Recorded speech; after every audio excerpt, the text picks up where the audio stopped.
You will hear a number of different recordings, and you will have to answer questions on what you hear. There will be time for you to read the instructions and questions, and you will have a chance to check your work. All the recordings will be played once only. The test is in 4 sections. At the end of the test, you will be given 10 minutes to transfer your answers to an answer sheet.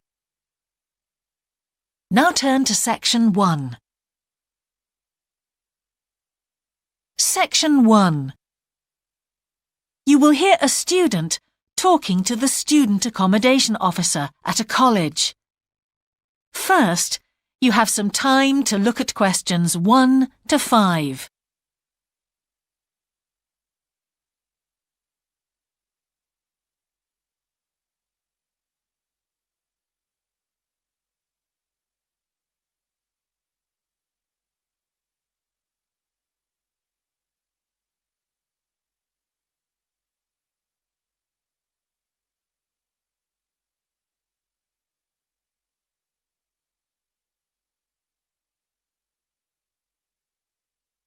You will see that there is an example that has been done for you.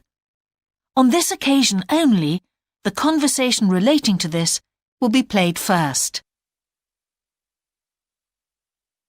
Good morning. Can I help you? Yes, I've just been accepted on a course at the university and I'd like to try and arrange accommodation in a hall of residence. Yes, certainly. Please sit down. What I'll do is fill in a form with you to find out a little more about your preferences and so forth. Thank you. The student wishes to arrange accommodation in a hall of residence, so hall has been written in the space. Now we shall begin. You should answer the questions as you listen, because you will not hear the recording a second time. Listen carefully and answer questions 1 to 5. Good morning. Can I help you? Yes, I've just been accepted on a course at the university and I'd like to try and arrange accommodation in a hall of residence. Yes, certainly. Please sit down. What I'll do is fill in a form with you to find out a little more about your preferences and so forth. Thank you. So, first of all, can I take your name? It's Anu Bhatt. Could you spell your name, please? Yes, ANUBHATT. Thanks. And could I ask your date of birth? The 31st of March, 1972. Thank you. And where are you from? India. Oh, right. And what will you be studying? I'm doing a course in nursing. Right, thank you. And how long would you want to stay in hall, do you think? Well, it'll take 3 years, but I'd only like to stay in hall for 2. I'd like to think about living outside for the 3rd year. Fine. And what did you have in mind for catering? Do you want to cook for yourself or have all your meals provided? That's full board. Is there something in between? Yes, you can just have evening meal provided, which is half board. That's what I'd prefer. Yes, a lot of students opt for that. Now, with that in mind, do you have any special diet, anything we should know about? Yes, I don't take red meat. No red meat. Before you hear the rest of the conversation, you have some time to look at questions 6 to 10.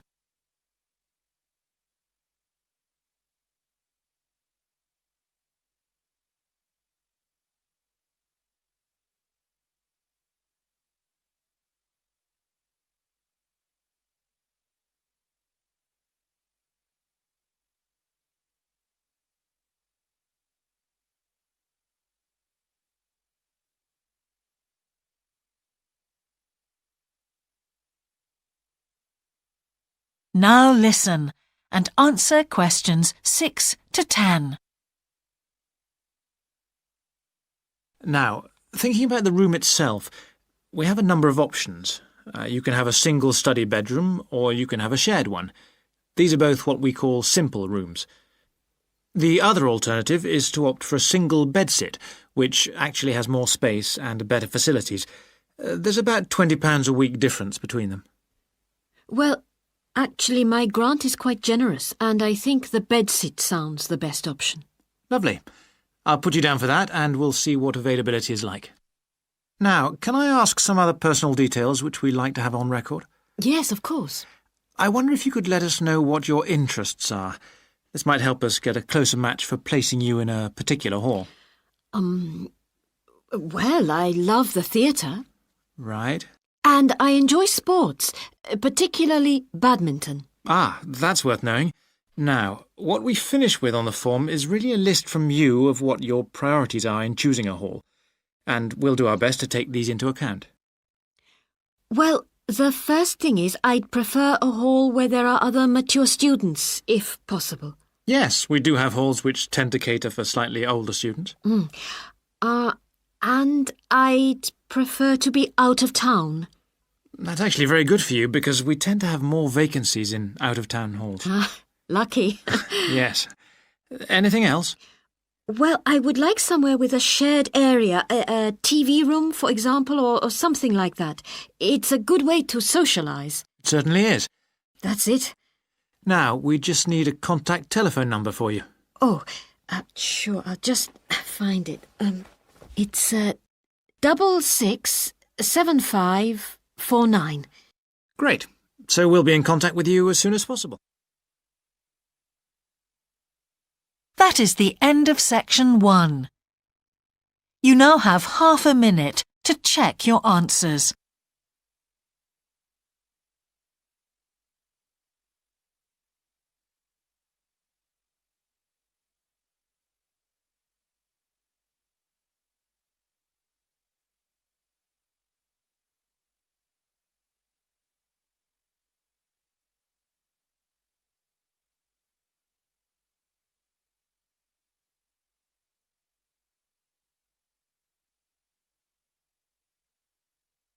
Now turn to section 2.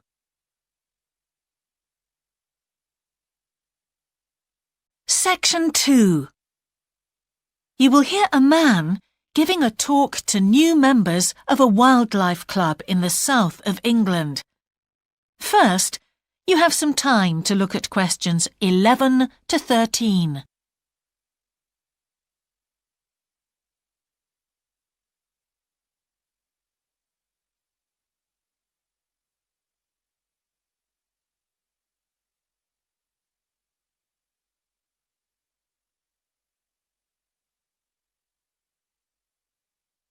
Now listen carefully and answer questions 11 to 13. Hello, I'm delighted to welcome you to our wildlife club and very pleased that you're interested in the countryside and the plants and creatures of this area. I think you'll be surprised at the variety we have here, even though we're not far from London. I'll start by telling you about some of the parks and open spaces nearby. One very pleasant place is Halland Common. This has been public land for hundreds of years, and what you'll find interesting is that the River Ouse, which flows into the sea 80 kilometres away, has its source in the common. There's an information board about the plants and animals you can see here, and, by the way, the common is accessible 24 hours a day. Then there's Holt Island, which is noted for its great range of trees. In the past, willows were grown here commercially for basket making, and this ancient craft has recently been reintroduced. The island is only open to the public from Friday to Sunday because it's quite small, and if there were people around every day, much of the wildlife would keep away. From there, it's just a short walk across the bridge to Longfield Country Park. Longfield has a modern replica of a farm from over 2,000 years ago. Children's activities are often arranged there, like bread making and face painting. The park is only open during daylight hours, so bear that in mind if you decide to go there. Before you hear the rest of the talk, you have some time to look at questions 14 to 20.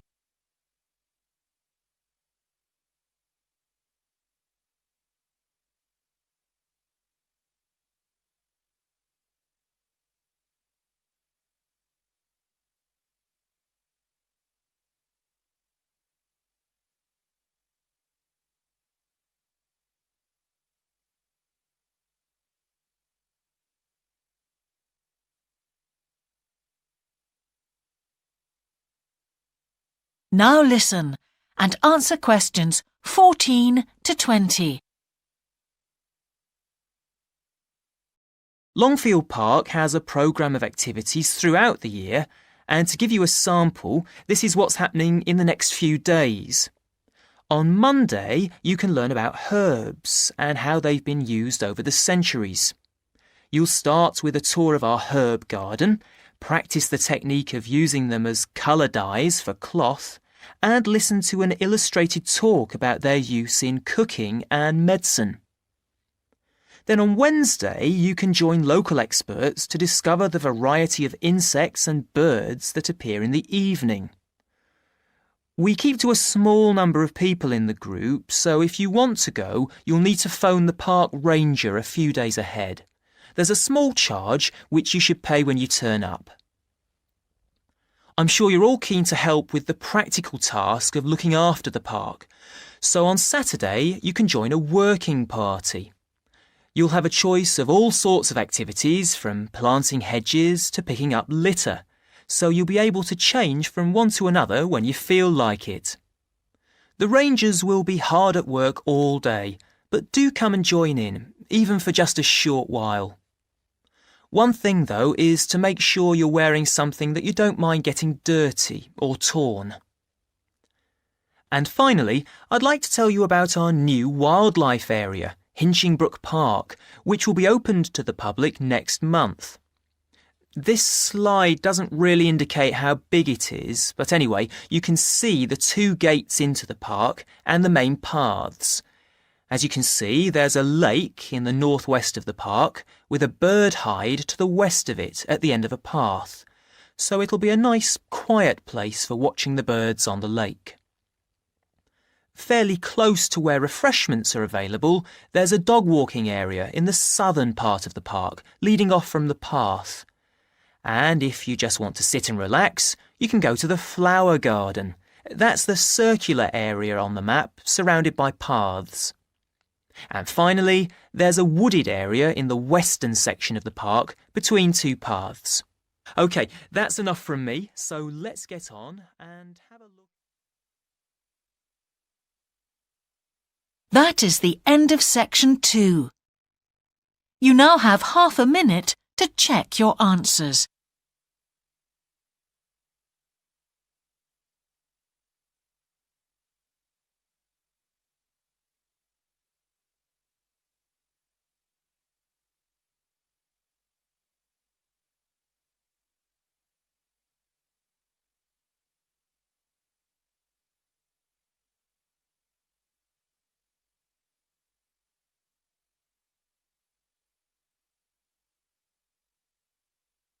Now turn to section 3.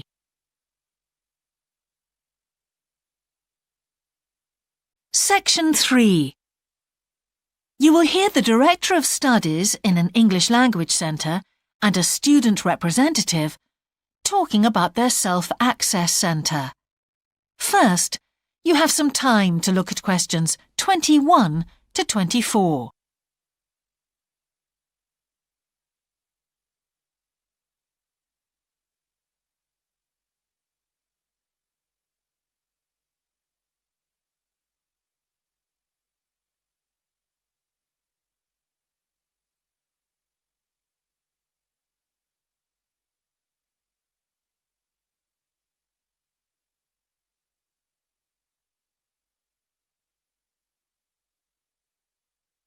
Now listen carefully and answer questions 21 to 24.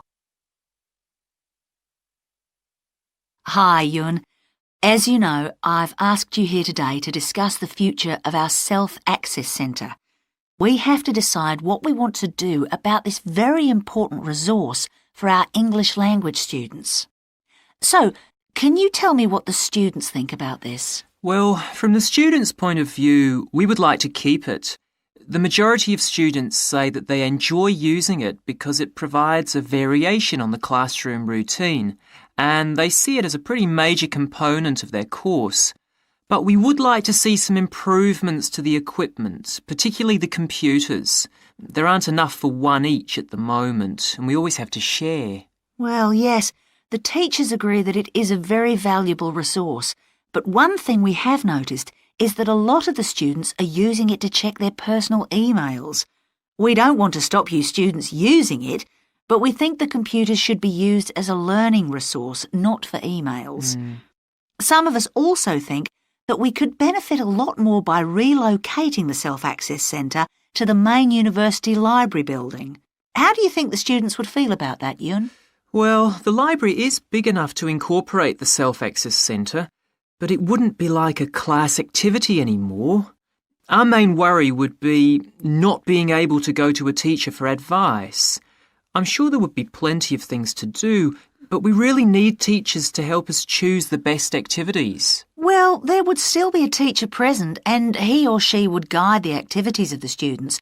We wouldn't just leave them to get on with it. Yes, but I think the students would be much happier keeping the existing setup. They really like going to the Self-Access Centre with their teacher and staying together as a group to do activities. If we could just improve the resources and facilities, I think it would be fine. Is the cost going to be a problem? It's not so much the expense that I'm worried about, and we've certainly got room to do it, but it's the problem of timetabling a teacher to be in there outside class hours. If we're going to spend a lot of money on equipment and resources, we really need to make sure that everything is looked after properly. Anyway, let's make some notes to see just what needs doing to improve the centre. Before you hear the rest of the conversation, you have some time to look at questions 25 to 30.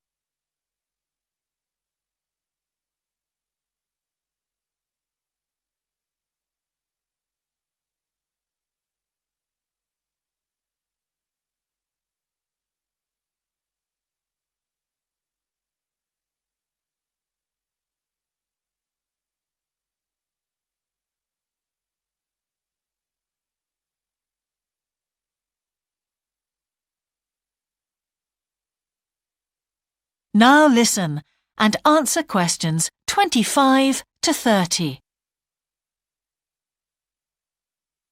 Now, what about the computers? I think it might be a good idea to install some new models. They would take up a lot less room, and so that would increase the workspace for textbooks and so on. That would be great. It is a bit cramped in there at times. What about other resources? Do you have a list of things that the students would like to see improved? Yes, one of the comments that students frequently make is that they find it difficult to find materials that are appropriate for their level, especially reading resources. So I think we need to label them more clearly. Well, that's easy enough. We can get that organised very quickly. In fact, I think we should review all of the study resources as some of them are looking a bit out of date. Definitely. The CD section especially needs to be more current. I think we should get some of the ones that go with our latest course books and also make multiple copies. Good. Now, I was also thinking about some different materials that we haven't got in there at all. What do you think of the idea of introducing some workbooks? If we break them up into separate pages and laminate them, they'd be a great resource. The students could study the main course book in class and then do follow-up practice in the Self-Access Centre. That sounds good. OK, now finally we need to think about how the room is used. I'll have to talk to the teachers and make sure we can all reach some agreement on a timetable to supervise the centre after class. But we also need to think about security too, especially if we're going to invest in some new equipment. What about putting in an alarm? Good idea. The other thing I'd like to do is talk to our technicians and see whether we could somehow limit the access to email. I really don't want to see that resource misused. What about if we agree to only use it before and after class? Yes, that would be fine. OK, anyway, that's great for now. We'll discuss it further when we've managed to sort. That is the end of section 3. You now have half a minute to check your answers.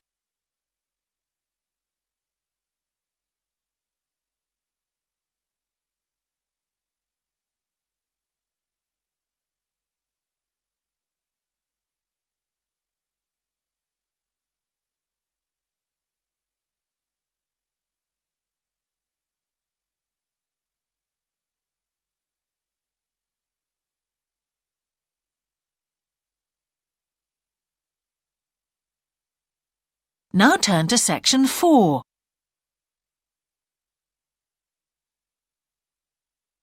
Section 4. You will hear the beginning of a lecture about business cultures. First, you have some time to look at questions 31 to 40.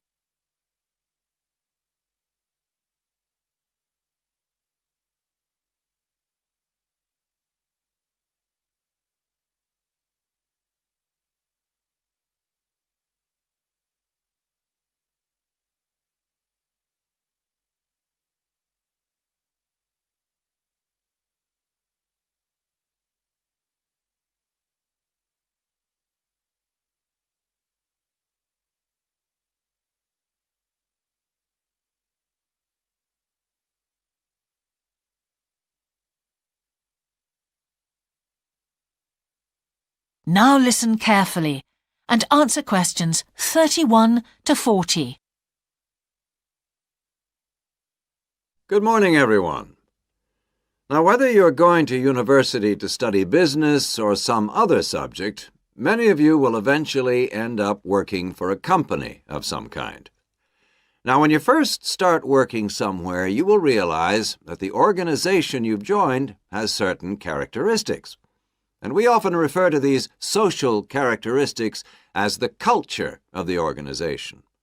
This includes its unwritten ideas, beliefs, values, and things like that.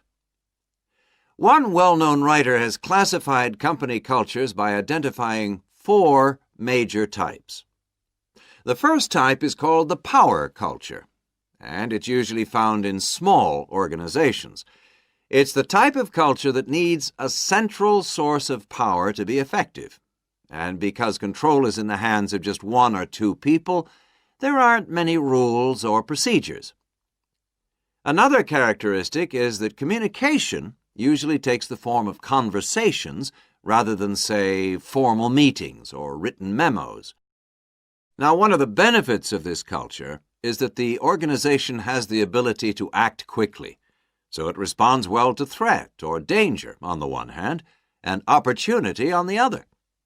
But on the negative side, this type of organization doesn't always act effectively, because it depends too much on 1 or 2 people at the top, and when these people make poor decisions, there's no one else who can influence them. And the kind of person who does well in this type of business culture is one who is happy to take risks, and for whom job security is a low priority. The next type is known as role culture. That's R-O-L-E, not R-O-double-L, by the way. And this type is usually found in large companies, which have lots of different levels in them. These organizations usually have separate departments that specialize in things like finance or sales or maintenance or whatever. Each one is coordinated at the top by a small group of senior managers, and typically everyone's job is controlled by sets of rules and procedures. For example, there are specific job descriptions, rules for discipline, and so on. What are the benefits of this kind of culture? Well, firstly, because it's found in large organizations, its fixed costs, or overheads as they're known, are low in relation to its output or what it produces. In other words, it can achieve economies of scale. And secondly, it is particularly successful in business markets where technical expertise is important. On the other hand, this culture is often very slow to recognize the need for change, and even slower to react. What kind of person does this type of culture suit? Well, it suits employees who value security and who don't particularly want to have responsibility.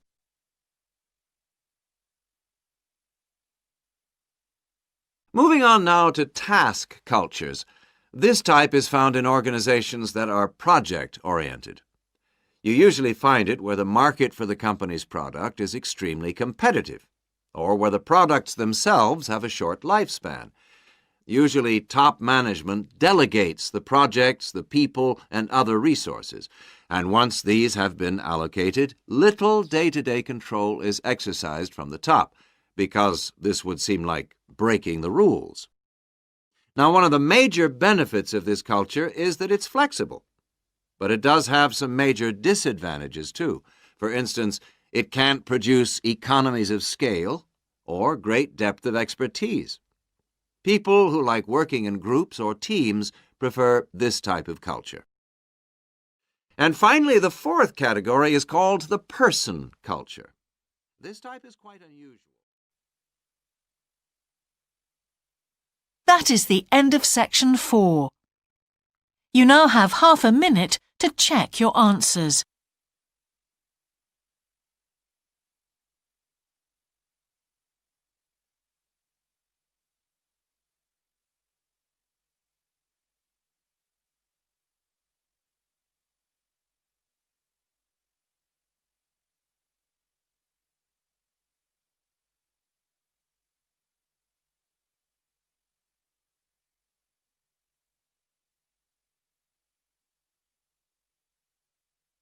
That is the end of the listening test.